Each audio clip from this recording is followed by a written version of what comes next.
Hello friends, मेरे YouTube channel विनय धाकड़ classes में आपका स्वागत है। तो अपना चैप्टर चल रहा था एनसीईआरटी की कक्षा 6 का दूसरा चैप्टर आकेट खाद्य संग्रह भोजन भोजन उत्पादन तक। तो इसके बारे में अपना आगे पढ़ते हैं। अनाज और हड्डियाँ और पुरास्थल, तो इनके बारे में देख लेते हैं।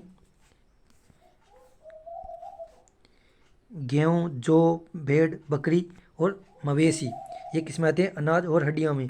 और पुरास्थल मेहरगढ़ आधुनिक पाकिस्तान। चावल, जानवरों की हड्डियों के टुकड़े। कोदड़ी कोदड़ी हवा या आधुनिक उत्तर प्रदेश। चावल, मवेशी, मिट्टी पर खुरों के निशान, महागढ़ा आधुनिक उत्तर प्रदेश। गेहूँ और दलहन, गुफरकाल आधुनिक कश्मीर। गेहूँ और दलहन, कुत्ते, मवेशी, भैंस, भेड़, बकरी ये बुर्जहोम आधुनिक कश्मीर में। गेहूँ, हरे चने, जौ, भैंस, भेल ये चिराद आधुनिक बिहार में। ज्वार, बाजरा, मवेशी, भेड़, बकरी, सुअर ये हलूर आंध्र प्रदेश में, आधुनिक आंध्र प्रदेश में। काला चना, ज्वार, बाजरा, मवेशी, भेड़, सुअर ये पयमपल्ली आधुनिक आंध्र प्रदेश में। और जिन जगहों पर अनाज तथा हड्डियों के अवशेष मिले हैं उनमें से सिर्फ कुछ ही है। तो जिन जिन अनाजों और हड्डियों के अवशेष मिले हैं उनमें से कुछ ये सिर्फ ही मेन मेन पॉइंट निकाले हैं जिनमें अन्य अनाज और हड्डियों के पुरास्थल मिले हैं। आगे देखिए, स्थायी जीवन की ओर। अब स्थायी जीवन की ओर उन्होंने कैसे अग्रसर किया तो उनके बारे में देख लेते हैं।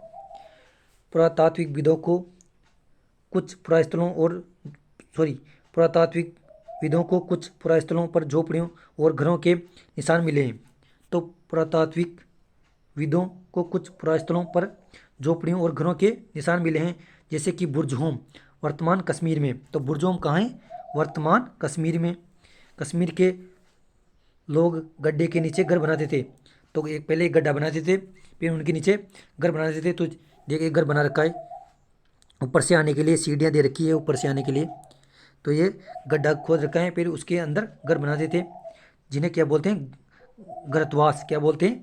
जो ज़मीन के नीचे घर बनाते हैं उनको क्या बोलते हैं? घरतवास कहा जाता है। इनमें उतरने के लिए सीढ़ियाँ होती हैं, इससे उन्हें ठंड के मौसम में सुरक्षा मिलती है। पुरातात्विक विदों को झोपड़ियों के अंदर और बाहर दोनों ही स्थान पर आग जलाने की जगह मिली है। ऐसा लगता है कि लोग मौसम के अनुसार घर के अंदर या बाहर खाना पकाते होंगे। मतलब ऐसा लगता है कि लोग घर के बाहर या घर के अंदर खाना पकाते थे। तो जो लोग ज़मीन के अंदर घर बनाते हैं उसको क्या बोलते हैं? घरतवास। और बुर्जहोम कहाँ है? वर्तमान में कश्मीर में। आगे देखिए,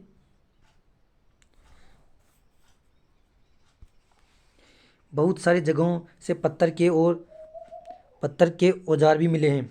तो बहुत सारी जगहों से पत्थर के औजार भी मिले हैं। इनमें से कुछ ऐसे हैं जो पूरा पाषाण युगीन उपकरणों से भिन्न हैं, इसलिए उन्हें नवपाषाण युग का माना गया है। तो इनको नवपाषाण युग का माना गया है। इनमें वे औजार भी हैं जिनकी धार को अधिक पैना करने के लिए उन पर पॉलिश चढ़ाई जाती है।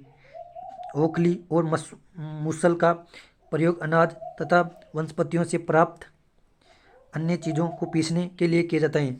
तो ओखली को अपन गांव में अनाज पीसने, कोई काजू बादाम कूटने के लिए प्रयोग करते हैं। तो ओखली और मूसल दोनों काम में लिए जाते हैं। अनाज अनाज भी कूटते हैं, कोई दलिया बनाते हैं गाँव में, तो ओखली का प्रयोग करते हैं। हजारों साल बाद भी ओखली हजारों साल बाद भी ओखली और मूसल का प्रयोग अनाज पीसने के लिए किया जाता है। उसी तरह प्राचीन प्रस्तर युगीन औजारों का निर्माण और प्रयोग लगातार होता रहा है। कुछ औजार हड्डियों से भी बनाए जाते हैं। तो कुछ औजार किससे बनाए जाते हैं? हड्डियों से भी। तो उन्हें इनमें क्या क्या समानताएं और भेद दिखाई देते हैं। तो ये औजार दे रखें, जो पत्थर से बनाए जाते थे। ये किससे बनाए जाते थे? पत्थर से बनाए जाते थे। औजार। आगे देखिए, नव नवपाषाण युग के कुछ उपकरण। तो नवपाषाण युग के कुछ उपकरण दे रखे हैं। तो इनकी तुलना पृष्ठ पर दिखाए गए उपकरणों इसकी तुलना पृष्ठ पर दिखाए गए उपकरणों से करो। तुम्हें इनमें क्या क्या समानताएं और भेद दिखाई देते हैं। तो ये पूरा पाषाण कालीन के पत्थर वस्तुएं पूरा पाषाण कालीन में यूज की जाती थी। ऐसे पत्थर बना के मतलब काट के इनसे उपकरण बनाए जाते थे। आगे देखिए स्थायी जीवन की ओर। अब स्थायी जीवन की ओर आगे देखते हैं। नवपाषाण युग के पूरा पूरा स्थल से कई प्रकार के मिट्टी के बर्तन मिले हैं। कभी कभी इन पर अलंकरण भी किया जाता था। बर्तनों का उपयोग चीज़ों को रखने के लिए किया जाता था। धीरे धीरे लोग बर्तन का प्रयोग खाना बनाने के लिए भी करने लगे। चावल, गेहूँ तथा दलहन जैसे अनाज अब आहार का महत्वपूर्ण हिस्सा बन गए। तो चावल, गेहूँ और दलहन किसका हिस्सा बन गए? आहार का। इसके साथ साथ अब लोग कपड़े भी बुनने लगे। क्या बनने लगे थे? कपड़े भी बुनने लगे। इसके लिए कपास जैसे आवश्यक पौधे उगाए जाते थे। क्या ये परिवर्तन हर जगह एक साथ ही आ गए होंगे? ऐसी बात नहीं। हर तरह जहाँ कोई जगहों पर स्त्री पुरुष शिकार और भोजन संग्रह करने का काम करते रहे थे, वहीं अन्य लोगों ने हजारों सालों के दरमियान धीरे धीरे खेती और पशुपालन को अपना लिया। बहुत जगह लोग मौसम के मुताबिक होगा बदल बदल कर अपनी जीविका चलाया करते थे। तो मौसम के अनुसार वहाँ से एक स्थान से दूसरे स्थान पर जाया करते थे और वहाँ पर खेती करते थे। आगे देखिए अन्य रीति रिवाज। अगला पॉइंट कौन सा रहा अपना? अन्य रीति रिवाज। पुरातात्विकविद बहुत स्पष्ट रूप से इस बारे में कुछ नहीं कह सकते। विद्वानों ने ऐसे किसानों का अध्ययन किया इनमें प्रायः कृषक और पशुपालक समूह में रहते हैं जिन्हें जनजाति कहते हैं। विद्वानों ने पाया कि ये लोग कुछ ऐसे रीति रिवाजों को मानते हैं जो संभवतः पहले से ही प्रचलित थे। तो ऐसे रीति रिवाज मानते थे। ऐसे ये चित्र में दिखाई दे रहे हैं ना आपको? ऐसे रीति रिवाज करते थे पहले। आगे देखिए जनजाति। अब जनजाति के बारे में देख लेते हैं। पॉइंट कौन सा है? जनजाति। प्राय जनजाति के लोग छोटी छोटी बस्तियों में रहते थे। ज़्यादातर परिवार एक दूसरे से संबंधित होते थे और इस तरह के परिवारों के समूह मिलकर जनजाति का निर्माण करते थे। जनजाति के सदस्य शिकार, भोजन संग्रह, खेती, पशुपालन और मछली पकड़ने जैसे पेशे अपनाते थे। अक्सर महिलाएं खेती का सारा काम करती थी। इसमें ज़मीन तैयार कर बीज बोने, पौधे की देखभाल करने से लेकर फसल काटने तक का काम शामिल है। बच्चे पौधों की देखभाल करते थे और चिड़ियों और जानवरों को दूर भगाते थे ताकि वे पौधों और फसलों को नुकसान न पहुंचाए। महिलाएं फसल दावकर अनाज कूटती पीसती हैं। पुरुष आमतौर पर पशुओं के बड़े बड़े झुंडों को चराते हैं, जबकि छोटे बच्चे झुंडों को यह जानवरों की सफाई तथा दूध निकालने का काम स्त्री पुरुष दोनों मिलकर करते थे। उसी तरह दोनों मिलकर बर्तन बनाने, टोकरियाँ बनाने, औजार और झोपड़ियाँ बनाने का काम एक साथ करते थे। गाना, नाच, घरों की सजावट भी उनकी जिंदगी का एक अहम हिस्सा था। तो आगे देखिए जनजाति के बारे में। फिर कुछ युवतियों का नेता मान लिया जाता था। वे अनुभवी वृद्ध युवती, नौजवान योद्धा या फिर पुरोहित हो सकते हैं। वयस्क महिलाओं को भी उनके ज्ञान तथा अनुभव के लिए विशिष्ट सम्मान दिया जाता है। जनजातियों की सांस्कृतिक परंपराएं बहुत समृद्ध और विशिष्ट होती थी। इनमें उनकी भाषाएं, संगीत, कहानियाँ तथा चित्रकारी भी शामिल है। तो उनकी भाषाएं, संगीत, कहानियाँ और चित्रकारी भी शामिल है। उनके अपनी देवी देवता होते थे। जमीन, जंगल, घास के मैदान तथा पानी पूरे कुनबे की संपत्ति मानी जाती है, जिसका उपयोग सभी एक साथ करते थे। इनमें गरीब अमीर के बीच कोई खास अंतर नहीं था, इसलिए जनजातीय समाज अन्य समाजों से भिन्न था। तो इसमें मतलब अमीर गरीब में कोई अंतर नहीं था, दोनों एक साथ मिलकर रहते थे। आगे देखिए सूक्ष्म निरीक्षण। मेहरगढ़ में जीवन मृत्यु। तो सूक्ष्म निरीक्षण के बारे में देख लेते हैं। पॉइंट अपनाए और इसमें दे रखे हैं मेहरगढ़ में जीवन मृत्यु। आगे देखिए मेहरगढ़ में जीवन मृत्यु। यह ईरान जाने वाले सबसे महत्वपूर्ण रास्ते बोलन दर्रे के पास एक हरा भरा समतल स्थान है। मेहरगढ़ संभवतः वह स्थान है जहाँ के स्त्री पुरुषों ने इस इलाके में सबसे पहले जौ, गेहूँ उगाना और भेड़ बकरी पालना सीखा। तो क्या क्या सीखा था? गेहूँ जौ उगाना और भेड़ बकरी पालना सीखा।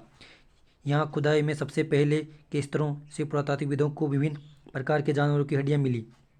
तो विभिन्न जानवरों की हड्डियाँ मिली, पुरातात्विकविदों में खुदाई की गई थी। इनमें हिरण और सुअर जैसी जंगली जानवरों की हड्डियाँ भी शामिल हैं। उसके बाद के स्तरों से भेड़ और बकरी की हड्डियाँ भी ज़्यादा ज़्यादा मिली। उसके ऊपर ज़्यादातर मवेशियों की हड्डियाँ मिली। इससे ऐसा लगता है कि ये लोग मवेशियों को पालने लगे थे। मेहरगढ़ में इसके अलावा चौकोर तथा आयताकार घरों के अवशेष भी मिले हैं। प्रत्येक घर में 4 या उससे ज़्यादा कमरे हैं, जिनमें से कुछ संभवतः भंडार के काम में आते थे। तो किसके काम में आते थे? भंडार के काम में लिए जाते थे। आगे देखिए, मृत्यु के बाद सामान्यतः मृतक के सगे संबंधी उसके प्रति सम्मान जताते। लोगों की आस्था है कि मृत्यु के बाद भी जीवन होता है, तो मृत्यु के बाद भी जीवन होता है, ये आस्था थी। इसलिए कब्रों में मृतकों के साथ कुछ सामान भी रखे जाते थे। मेहरगढ़ में ऐसी कब्र मिली हैं जो एक कब्र में एक मृतक के साथ एक बकरी दफनाया गया था। संभवतः इसे परलोक में मृतक के खाने के लिए रखा होगा। तो मेहरगढ़ में एक ऐसी कब्र मिली है जो उसके साथ मतलब मरने वाले के साथ एक बकरी को भी दफनाया गया था।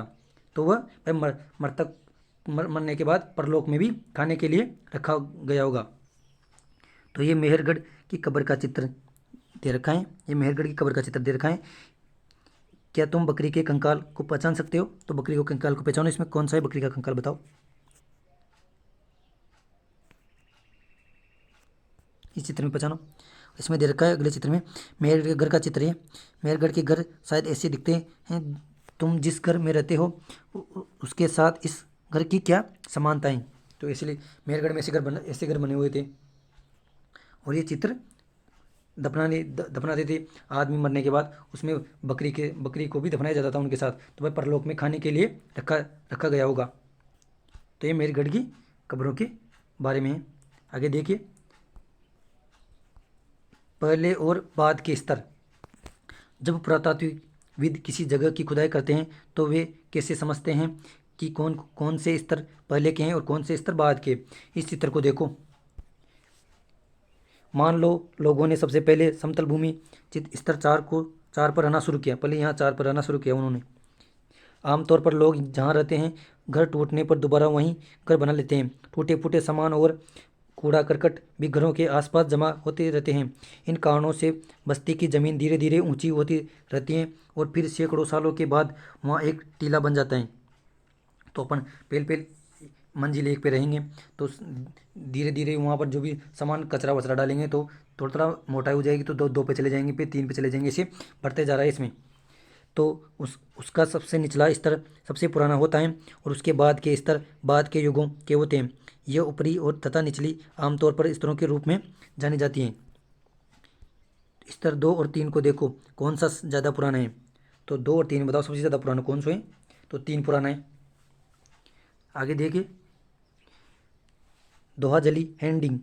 ये पुरास्थल चीन और म्यांमार की ओर जाने वाले रास्ते में ब्रह्मपुत्र की एक घाटी की एक पहाड़ी पर हैं। तो दोहाजली हैंडिंग ये पुरास्थल चीन और म्यांमार की ओर जाने वाले रास्ते में ब्रह्मपुत्र की घाटी की एक पहाड़ी पर हैं। यह खरल और मसूल जैसे पत्थरों के उपकरण मिले हैं। मतलब खरल और मसूल जैसे पत्थरों के उपकरण मिले हैं।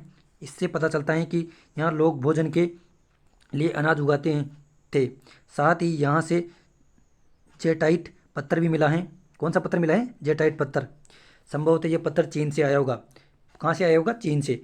इसके अतिरिक्त इस पुरास्थल से कास्टसम अति प्राचीन लकड़ी जो सख्त होकर पत्थर बन गई हैं, औजार और बर्तन भी मिले हैं। तो क्या मिले हैं? औजार और बर्तन भी मिले हैं।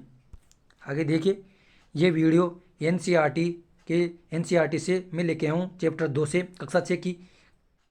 तो आगे देखिए, अन्यंतर में देखिए, नवपाषाण युग के सबसे प्रसिद्ध पुरास्थलों में एक चताल युग तुर्की में है। यहाँ दूर दराज स्थानों से कई चीज़ें लाई जाती हैं और उनका उपयोग किया जाता था, जैसे सीरिया से लाया गया चकमक पत्थर।